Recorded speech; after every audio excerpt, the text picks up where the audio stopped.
글로벌 인사이트 가보도록 하겠습니다. 글로벌 주식시장의 주요 이슈를 심층적으로 분석해 드릴 거고요. 오늘 이 시간은요. 유진투자증권 명동지점 김영재 부장 모셨습니다. 부장님 어서 오세요. 네, 안녕하십니까? 네, 자 오늘 첫 번째는 글로벌 자동차 업계 변화를 좀 말씀드려야 되는데 중요한 소식이 하나 떴습니다. 피아트 크라이슬러와 이 푸조가 공식적으로 합병을 선언했는데 사실 그동안 인수 합병을 통해서 몸집을 키워온 피아트 크라이슬러 이번 같은 경우에도 푸조를 안았다라는 소식이 있더라고요. 합병 배경부터 좀 들어볼까요? 네, 일단 합병 내용부터 말씀드리면 피아트 크라이슬러 오토모빌 약자인 FCA 그룹과 푸조 시트로행의 약자인 PSA 그룹은 지난 18일 공식적인 합병을 발표했습니다. 내용은 지분율은 각각 50대 50이고요. 그리고 푸조 시트로행이 합병 회사 경영을 책임지고 피아트 크라이슬러는 이사의 의장직을 맡을 예정입니다. 이 두 회사는 지난해 그 세계 그 자동차 판매 순위에서 각각 8위와 9위를 기록했는데 이제 양사의 합병으로 인해서 생산량과 판매량 기준으로 폭스바겐, 르노, 닛산, 도요타 다음으로 세계 4위의 그런 자동차 기업이 된 전망입니다. 합병으로 인한 감원은 실제하지 않기로 했는데 그래도 규모 경제를 통해서 약 37억 유로, 우리 돈으로 따지면 4조 7,700억 정도의 비용을 절감하는 시너지 효과를 기대할 수 있다라고 발표를 했습니다. 양사 합병은 일단 유럽 규제 기관의 합병으로 시장 점유율 경쟁을 저하할 수 있는 요인이 좀 있는지를 좀 조사하는 과정이 진행될 이후인 약 1년에서 한 1년 3개월 뒤에 완료될 것으로 예상되고 있습니다. 이번 양사의 합병 배경을 좀 살펴보면요. 일단 두 회사가 합병한 배경에는 가장 큰 것이 실적이 부진했다라고 할 수 있겠지만 합병에 따른 시너지도 기대할 수 있다라는 점이 부각되고 있습니다. 먼저 그 두 회사의 그런 주력 제품이 다르고요. 주력 시장이 좀 다르다는 점에서 시너지가 좀 가능할 전망인데 피아트의 경우에는 SUV와 픽업 트럭이 좀 강점이 있어서 미국을 포함한 북미 시장에서 판매량이 많다라는 특징이 있고요. 푸조와 같은 경우는 경차와 세단이 주력인데 주로 유럽 시장에서 잘 팔리고 있으니까 북미와 유럽이라는 양분된 시장에서 잘 팔리고 있다라고 보시면 될 것 같고요. 그리고 두 회사가 주력 시장에서는 상당히 좀 선전하고 있는 편이지만 중국을 포함한 그 신흥적 시장에서는 매우 고전하고 있다는 점도 공통점입니다. 아무래도 향후에는 그 신흥국 시장에서의 수요가 좀 더 증가할 것으로 예상되기 때문에 두 회사 공이 위기의식이 되게 많이 느꼈을 것이다라고 추정해 볼 수 있겠습니다. 그리고 두 회사는 판매 순위에서도 상위권은 아니지만 미래에 대한 준비도 경쟁사 대비는 떨어지는 것으로 나타나고 있었는데요. 현재 그 자동차 시장이 전기차의 급성장, 그리고 배출가스 저감 등 친환경 이슈가 부상되고 있고 여기에 그 자율주행 기술 확산 등이 좀 확산되고 있어서 좀 급변하고 있는 그런 상황인데 이러한 시장에서 생존하기 위해서 합병을 선택했다라고 보시면 될 것 같습니다. 그리고 그 향후 합병 회사의 경영을 책임질 푸조 시트로행의 타바레스 대표가 2014년 부임 이후에 지금 선택과 집중을 강조하면서 비인기 차종을 단종하는 식의 전략으로 턴어라운드에 성공했었다는 점도 푸조와의 합병을 성사시킨 요인 중 하나라고 할 수 있습니다. 그리고 그 마지막으로 과거 그 거대 그 자동차 회사끼리 합병은 실질적으로 시너지 효과가 좀 크지 않았었고요. 문화 충돌이 좀 흔하게 일어나는 분야라고 할 수 있겠는데 이 두 회사의 경우에는 유럽 베이스 회사라는 점에서 문화적 충돌이 상대적으로 심하지 않을 수 있다는 점도 합병의 한 배경이라고 할 수 있겠습니다. 네.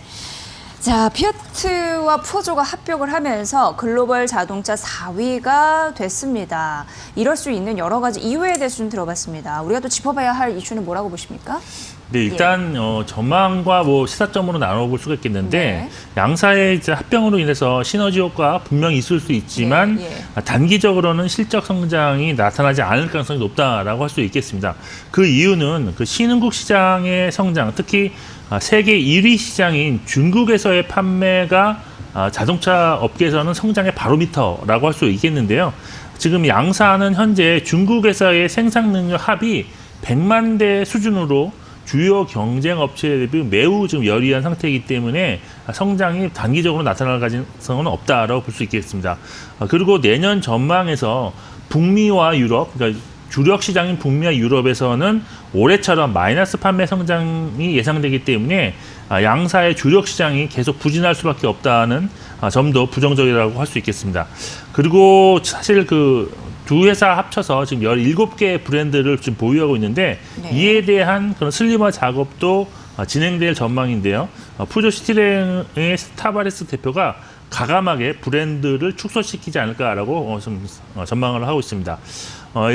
여기서 이제 시사점을 좀 살펴보면 일단 양사의 합병처럼 글로벌 완성차 및 부품사가 급변하는 자동차 시장에서 살아남기 위해서 추가적인 인수합병이 진행될 수 있어서 어떠한 기업을 인수합병하느냐에 따라서 기업 가치가 좀 달라질 수 있다는 점 참고하실 필요가 있는 것 같고, 그리고 양사의 합병은 결국 현재 업황이 매우 좋지 않은 자동차 업종의 상태를 좀 보여주고 있다라고 할 수 있는데, 올해 글로벌 그 전체 자동차 시장의 그 판매는 마이너스 4.8% 역성장할 것으로 지금 예상되고 있고, 내년에는 그나마 기저효과를 바탕으로 0.9% 정도 성장을 할 것으로 예상되지만, 주로 중국을 포함한 신흥국이 성장을 주도할 것으로 보인다는 점입니다. 결국 이번 그 미국과의 중국과 무역 합의로 인해서 지금까지 부진했던 산업들이 좀 회복될 가능성이 커졌지만 자동차 업종은 그 수혜 정도가 타 업종 대비 크지 않을 수 있다는 점에서 투자에는 좀 신중한 접근이 필요한 시점이다라고 말씀드릴 수 있겠습니다. 네. 자동차 공룡이 탄생을 했습니다. 이렇게 되면 글로벌 완성차의 순위가 뒤바뀌는 거고 어떻게 보면 현대 기아차도 뛰어넘을 수 있는 그런 파워를 갖게 되는 겁니다. 아무래도 뭐 자율주행차나 전기차, 글로벌 자동차 업계의 지각 변동을 예고하는 기점에서 나타난 이슈이기 때문에 잘 보시면 도움이 되실 것 같고 투자 관점에서는 좀 지켜봐야 할 보수적인 접근이 유효할 그런 상황에 또 처해 있는 부분도 있기 때문에 잘 판단하셔야 될 것 같습니다. 저희가 그런 부분까지 점검해드렸습니다. 자, 첫 번째 글로벌 자동차 업계에 지나서 이제 두 번째 가볼 텐데요. 자, 뉴욕 증시 같은 경우는 저희가 매 시각 좀 전해드리지만 난관도 있고 우려감도 있습니다만 그래도 제 갈 길을 가면서 연일 최고치 경신을 하고 있습니다. 산타레리를 제대로 즐기고 있다라는 분석도 있는데 어떻게 보십니까? 뉴욕 증시에 대해서는요? 예, 일단 뭐 뉴욕 증시 같은 경우는 뭐 단기적으로 뭐 나무랄 데 없이 잘 가고 있기 때문에 일단 달리는 말은 추가적으로 더 갈 수 있다라고 볼 수 있겠고, 그렇지만 좀 중기적으로 봤을 때는 상대적으로 약세도 가능하다라고 볼 수가 있겠습니다. 먼저 그 지난 금요일 미국 3대 지수가 사상 최고가를 경신을 했는데요. S&P 500이 3,221포인트를 기록하면서 연초 이후에 29.6% 상승을 기록했습니다. 다우존스와 나스닥도 최고가 기록 경신인데 연초 이후 각각 23.4% 그리고 26.2% 상승했습니다.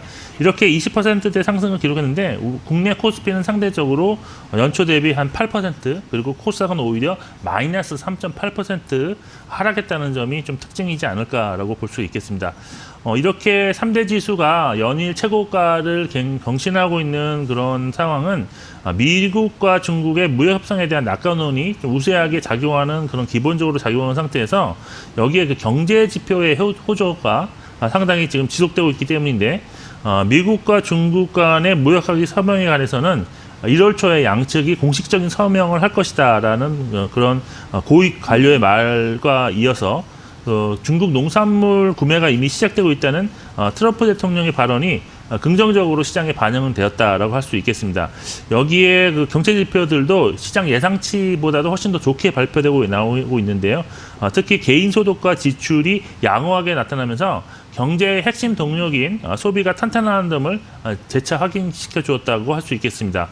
미국 트럼프 대통령의 그 탄핵안이 뭐 하원에서는 통과되었지만 상원에서 부결될 것이 확실하는 점도 증시의 랠리에 도움을 주고 있다고 할 수 있는데, 일단 과거 미국 시장의 경우에는 산타랠리가 확실했었다. 최근 10년간 8차례 산타랠리가 있었는데, 이 산타랠리라는 것이 폐장 마지막 5거래일에 그다음에 신년 첫 2거래일, 그러니까 7거래일 동안 랠리가 나타나는 상승하는 그런 현상입니다. 그래서 산타랠리가 나타날 수 있다고 전망하는 것이 좀 우세한 그런 상황인데요. 다만 내년 연간 전망은 달러와 약세로 인해서 신흥국이 상대적으로 좀 강세를 보일 가능성이 높기 때문에 뉴욕 증시가 상대적으로는 부진할 수 있다는 점은 투자에 좀 참고하실 필요가 있을 것 같습니다. 네.